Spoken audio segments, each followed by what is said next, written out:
ન તો કોઈ ફિલ્મનું શૂટિંગ છે કે નથી કોઈ યુદ્ધનું મેદાન. આ દ્રશ્યો દિવાળીની અનોખી રીતની ઉજવણીના છે, જે પરંપરા આજકાલની નહીં પરંતુ અંદાજે 80 વર્ષ જૂની છે.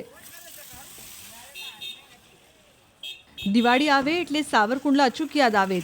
દિવાળીની રાતે અહીં ઇંગોરિયા અને હવે ઇંગોરિયાની સાથે કોકડાનું યુદ્ધ થાય છે, જેને જોવા માટે ગુજરાત જ નહીં પરંતુ ગુજરાત બહારથી પણ લોકો આવી પહોંચે છે.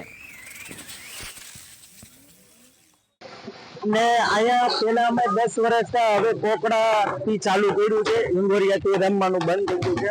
ને આ અત્યારે જે રમત રમાય છે એનાથી કોઈ દી જાનહાની કોઈને થતી નથી, થઈ નથી. ને આ અમારી પરંપરામાં બહુ બધા બાર ગામથી ને જોવા આવે છે, જેમ કે રાજકોટ છે, અમદાવાદ છે, મુંબઈ છે, દિલ્હી છે, ત્યાંથી કલકત્તાથી પણ જોવા આવે છે આ રમતને, કે ચાલો આપણે રમત જોઈએ એમ.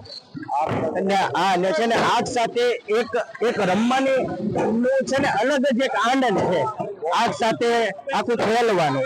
કે જેવી રીતના આપણા સૈનિકો ઓપરેશન સિંદૂરમાં રમ્યા હતા, એ જ રીતના અમે આજે રાતે ઓપરેશન છે ને કોકડા રમશું. અમે 80 વર્ષથી આ કોકડાની ગેમ રમીએ છીએ. અમે અત્યારે રમીએ છીએ, અમારા પપ્પા રમતા, અમારા દાદા પણ આ રમતા.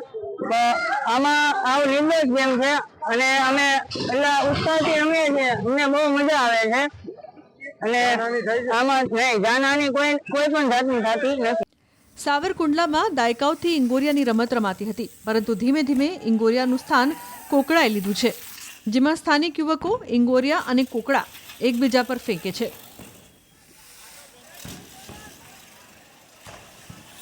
હાથમાં જાણે માખણનો પિંડો હોય એ રીતે ઇંગોરિયા હાથમાં પકડે છે અને ફેંકે છે. નવાઈની બાબત એ પણ છે કે આ યુદ્ધ દરમિયાન ક્યારેય કોઈ દાઝતું નથી કે ના તો કોઈ જાનહાનિનો બનાવ બને છે. આ પ્રકારની રમત વિશ્વના એક ખૂણે નથી યોજાતી તેવો ગ્રામજનોનો દાવો છે. મહત્વનું છે કે આ કોકડા સંપૂર્ણ રીતે હોમમેડ હોય છે, જેથી નુકસાન કરતા નથી. હાલ આ રમત સાવરકુંડલાના નાવલી ચોક રાઉન્ડ વિસ્તાર તેમજ દેવડા ગેટ વિસ્તારમાં રમાય છે. અમે પુના મહારાષ્ટ્રથી આવ્યા છે. દર વર્ષે અમને ઉત્સાહ હોય છે કે ક્યારે દિવાળી આવે. દિવાળીમાં અમને અહીંયા સાવરકુંડલા ગામ, અમારું સાવરકુંડલા છે, અમને આવવાનો ઉત્સાહ ઘણો હોય છે. અહીંયા પ્રશાસનની પણ વ્યવસ્થા ઘણી સારી હોય છે, ફાયર બ્રિગેડની સારી હોય, બધાનો સહકારી હોય છે.